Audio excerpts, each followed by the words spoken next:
Megan Hicks of I Run Far. I'm with Jared Hazen. It's a couple days before the 2021 Western States 100 Mile. You're back again, Jared. I am, yeah. I think for my fourth time. This race keeps drawing you back. I want to cut to the chase. You've run sub 14:30. You've podiumed at this race a couple times. Why are you here this time? Well, I have yet to win. So, yeah, that's why I'm back. And I guess fourth time is the charm, like they say.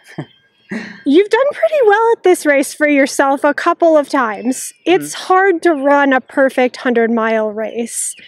What is going to get you from where you've been to where you want to be with Western States?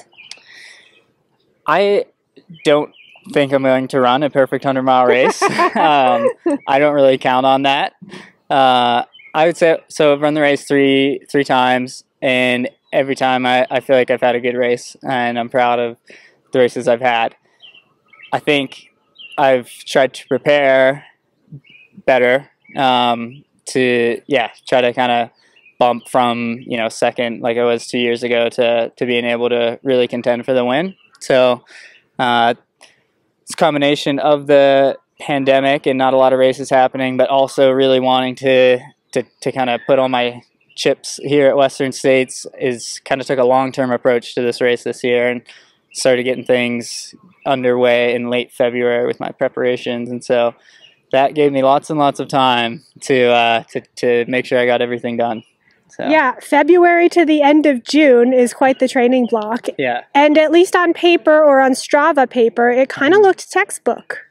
Yeah, I think because I had so much time, I looked at it. I kind of looked at how much time I had after I was coming off of a bit of plantar fasciitis in December and January. I started looking at things, started considering maybe like a spring race, and then as I was looking at the calendar, I was like, well, I don't know what's going to happen. And so decided not to count on a spring race happening and was like, I think this will be the perfect amount of time to do a very long training block for Western States. And it allowed me to build in rest weeks and to take a very gradual approach. So I wasn't really risking injury as much, trying to build up really fast or trying to, do a quick turnaround from a race.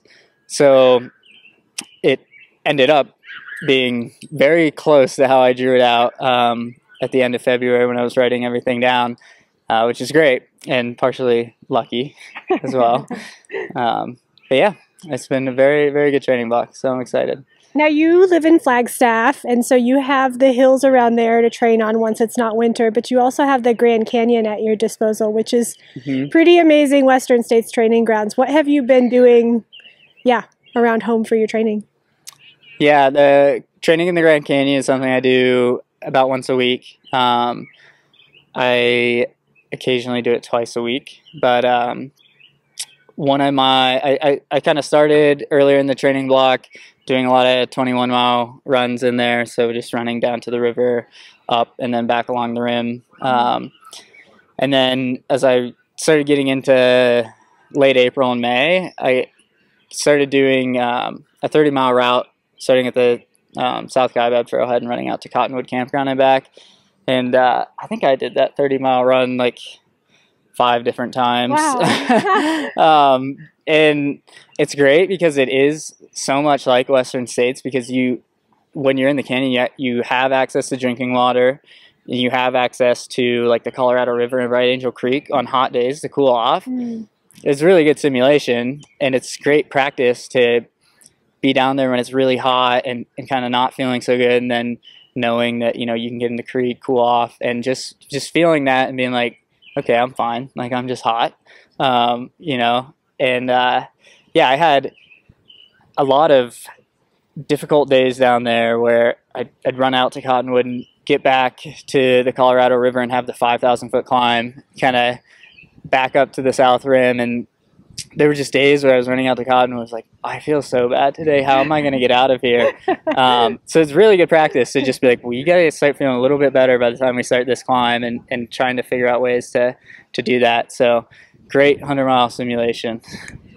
I feel like slightly relieved to hear you say that like the canyon is difficult, because I think for most people watching this, they'll think, oh, Grand Canyon, it's like a bucket list thing. It's this really hard thing you build to. It's aspirational, but it was kind of an ordinary component for you. Yeah, it was. But at the same time, like under normal circumstances throughout the year, like when I go to the canyon, it is quite the effort. And it really takes a toll, and usually I'm pretty tired for a couple of days, but you know, getting in the routine of going every week and kind of knowing how I'm going to feel like the next couple of days, not always, I guess there are some exceptions, but usually take it fairly easy the day after the canyon. And it is 100%, it's an ass kicker. Anybody that's going down there, you know, should just be happy to get out and make it home. The forecast for the weekend is, you know, temperatures somewhere a degree or two under 100 to a degree or two above 100. I think that's cool compared to the bottom of the Grand Canyon. I think similar, maybe. Okay. Actually, with what I've checked when I've been down there for temperatures, usually I think a lot of days I've been down there when it's been around 100 degrees at the bottom, maybe a little hotter, a little cooler. So it'll be similar. One thing about the canyon though is it's so exposed, and like you're just always in the sun, so that makes it feel a little bit hotter, and it's so dry in Arizona. So yeah, it's nice to be here. Everything's green, and you know, there's a little bit of moisture in the air. So you can feel the moisture, can't you? Yeah. So I think I do think race day temperatures will be hotter than any race I've done here, but I think I'm prepared. So along with, you know, running in the Grand Canyon when it's hot, I've done some sauna training and gotten down to Sedona to do some running. We've had a heat wave. I think the whole country has, but Flagstaff has definitely had a heat wave. Like the last week or two, we've had temps in the 90s just in town alone. So going down south, it's over 100 in Sedona. Yeah. Proper hot weather. Yeah. All right, last question for you. Like, let's play Sports Center for a minute. How do you see the men's race going down on Saturday? So, as always, this is a pretty deep field. And I think, as always, by the time we get to Michigan Bluff, you will be able to tell who you're racing against to the end and who is in over their head. So, I mean, I would assume by Michigan Bluff it'll be whittled down to like 3 guys for the win at that point. That always seems to be the case. If not then, by like, you know, a little bit later at Forest Hill, you have a good idea of who's looking all right and who's not. So I think it'll be fast through the high country because there's no snow this year. But then with how hot it's going to be, like the canyons, a lot of attrition I think will happen there, and it'll just be who lasts, kind of through the heat and through the hotter sections of the course, and it could definitely come down to like a 2-man, 3-man race the last 20. I just don't see 5 guys being there like in the last 20 miles of the race running for the win. You know, that never really happens at this race. So do you see it coming down to who's able to race with 20 to go, or do you see it kind of decided by then? Yeah, that's kind of a good question. I don't know. Okay.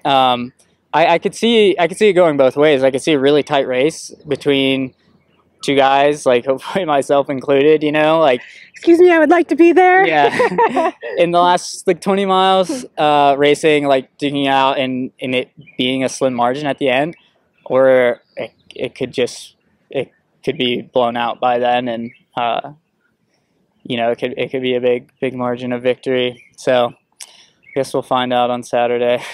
To be determined. Right. All right. Well, best of luck to you. Yeah, thank you. This is going to be fun. This is iRunFar's first race covering in person since the pandemic, so it's going to be real fun following you guys down the course. Yeah, very excited to be here. Okay, see you out there. Okay, see ya.